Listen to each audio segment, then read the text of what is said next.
He's got two bilge pumps, which are really sort of odd. Oh well, maybe I'll rip it out, take it home, see if I can fix it.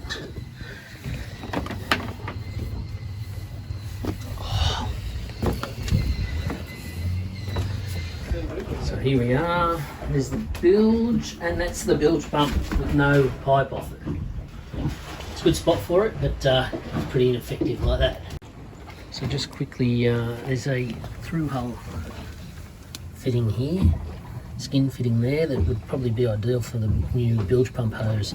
So just quickly measure that, it's 1.8 to the cabin, and then a little bit further to where that other dodgy bilge pump is. So not a massive run, and good spot to run it out. So I've got a bilge pump that I pulled off a friend's boat not long ago. I actually put it on there. We used the boat on a mooring for about a year and a half. It's 500 gallons per hour. It's a rule pump, 1,890 litres per hour. And just here it tells you that it requires a 3 amp fuse. It's pretty hard to see. Righto, so this is the skin fitting that I'm considering putting the bilge pump on, the auto bilge. So I'm just trying to pull this off so I can have a look at it and see if the hose will go on easy and whether it's in good condition. I'll try and do that.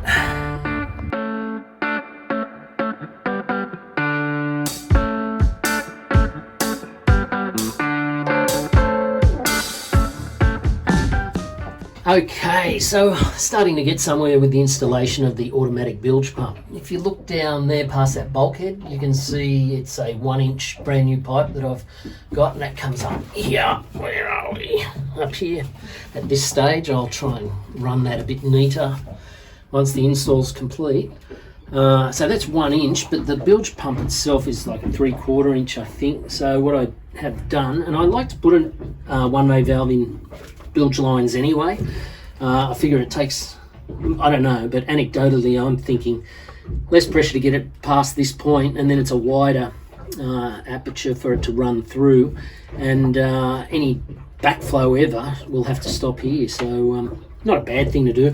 The main reason I've used it is just because these style of non-return valves have actually got the tails on them graduated, so you cut it off at the desired hose length, so or diameter. So this is a 3/4, and then that allows me to go to a 1 inch. And yeah, I'll bed this down once there's no water in the bilge, of course. I'll get a marine adhesive like a Fix-Tech or a you know, a Sikaflex or something like that, and I'll bed that down so it doesn't go anywhere. And now I've just got to do the wiring. The wiring will run like this is the old bilge pump, and you know, not the most reliable of connections, I must say. Something tells me that wouldn't have lasted real well. Anyway, I believe this is the power to the bilge pump at the back. But anyway, I'll run a new lead up here, which will take me up under the dash, where I'll fit the bilge pump switches, and then from there I'll run the power back to the non-switched side of my power board. It's coming along all right so far.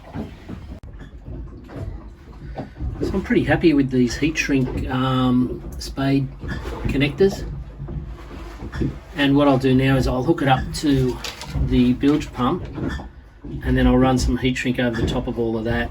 I don't plan to be disconnecting these, and I want to make them as watertight as possible, and if ever I do need to disconnect it, I'll just cut them off and sacrifice the terminals and start again.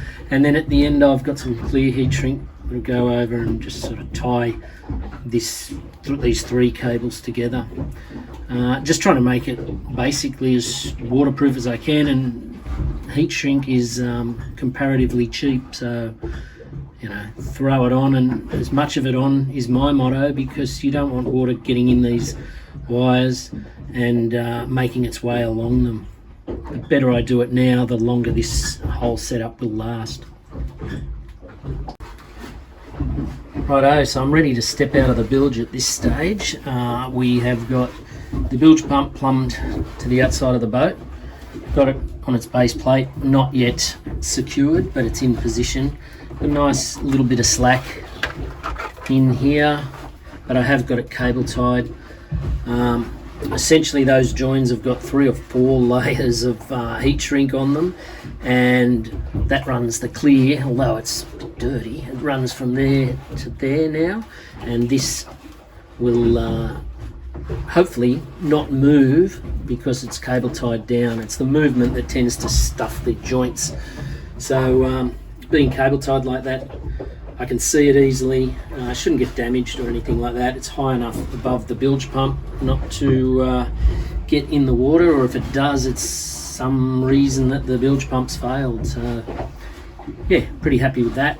I'll just tidy up this so that it runs back up this pipe nicely, and then that'll get me out of the bilge and up to the bottom of the console somewhere where I need to now put the bilge pump switch in. So I'll make a start on that.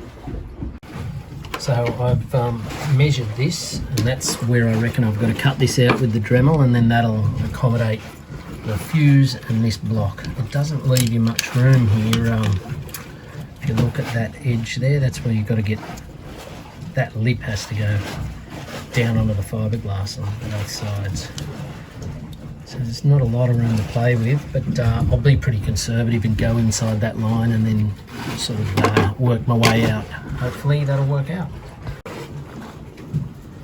Oh well, I'll plug the Dremel in and see what happens. I've been using this to measure, so not the most accurate.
Done. I've now got the panel in, except one of the screws just busted, but anyway, I'll fix that. So that's just the switch. It's not wired up yet, but I do have the wires running up to there, and then I just have to get the power up to it, so that's tomorrow's job.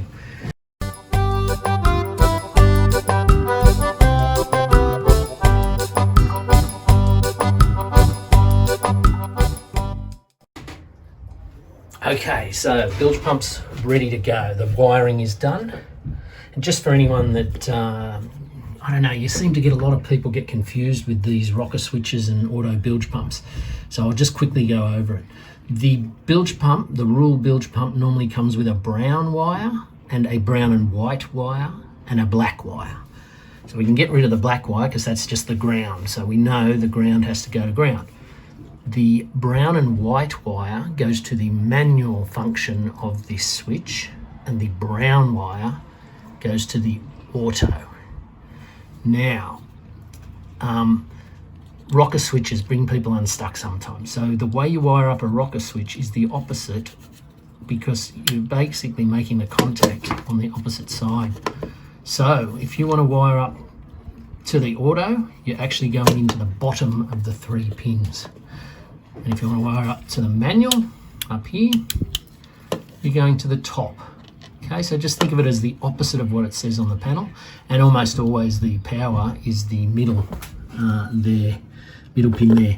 Now, of course, you must have these fused, so my power comes from the board, comes up into here. We've got a 3 amp fuse behind there, and that will then get connected around into that middle pin. So that just comes around and joins into there.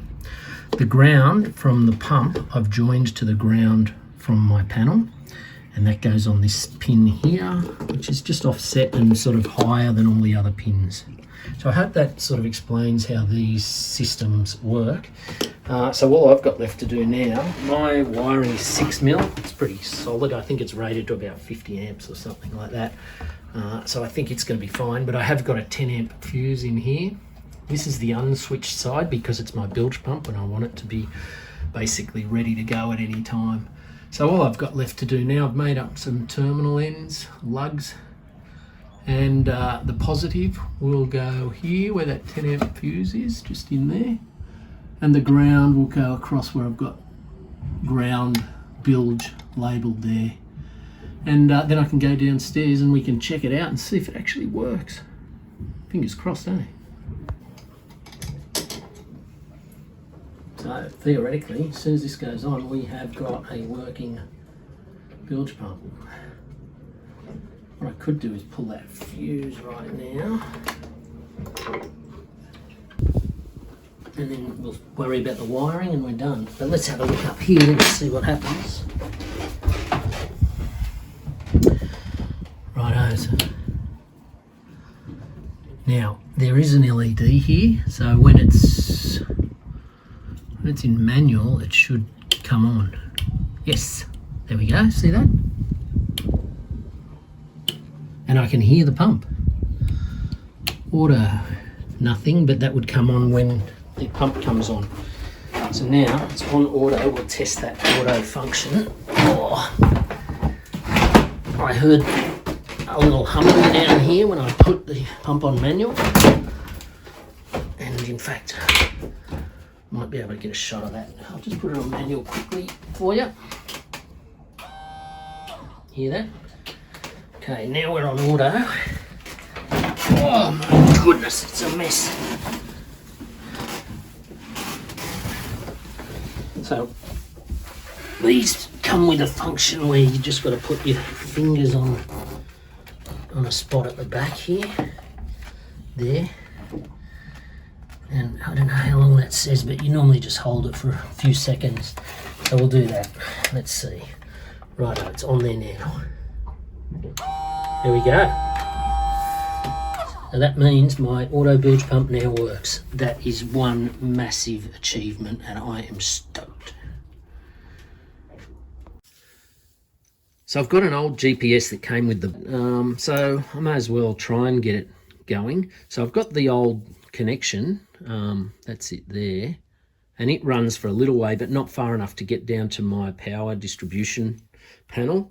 So I've had to extend it using the 4mm cable that I've used for everything else. I think it's good for 22 amps. Now this cable, it's got a whole heap of other wires through it, so it can probably be connected up to you know, other displays and be utilized. The other guys never used to do that, and I probably won't, not with this one, but you never know. So I've just put a bit of clear heat shrink over that, so anyone that is working on it will understand optical tape. So that should protect it pretty well. Then you come down to this really fine power and ground, which goes to a 1 amp fuse. So then I've just used butt connectors, soldered and then put my heat shrink over the top, plus some clear to protect it. And then away we go to stuff that's the twin sheathed tinned wire. Now that'll be fine. So now I've just got to check the continuity of this connection and the fuse and all of that to make sure that it works and that I don't get down to the boat, plug it all in and find that it's not working. So hopefully we'll get there. It's hard holding it and trying to get the camera angle right. Hey, happy days. Okay, so we know now that the soldering works, and essentially wherever that goes and wherever that plugs in, we'll have power. Might be able to fire it up today and see what comes up on the screen. That'd be good.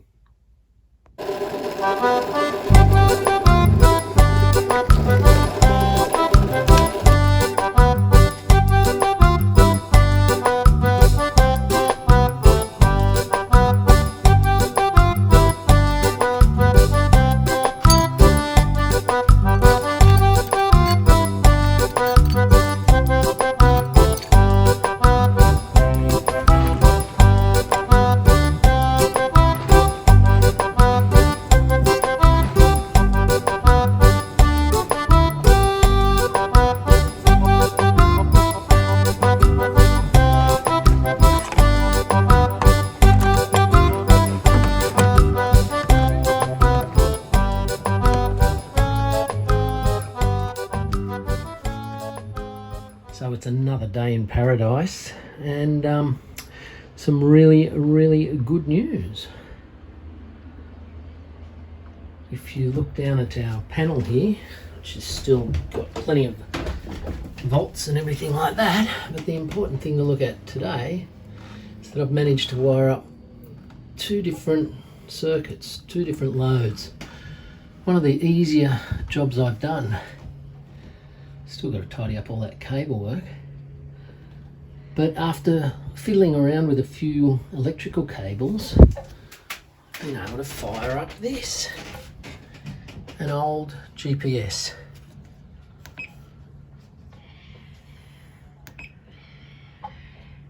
It's got some good information on it. And even better, the sounder. So it's turning into like a proper little fishing boat. Very happy with that.